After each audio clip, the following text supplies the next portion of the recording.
Semiología cardiovascular, parte 1. Esta es una pregunta que nunca pela en los parciales de semiología clínica y son los focos de auscultación cardíaca.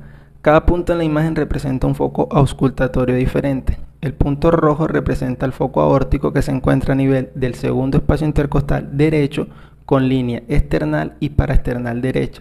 El punto azul representa el foco pulmonar que se encuentra a nivel del segundo espacio intercostal izquierdo con línea external y paraesternal izquierda. Este punto verde representa el foco de auscultación tricúspide que se encuentra entre el cuarto y quinto espacio intercostal izquierdo con línea external y paraesternal izquierda.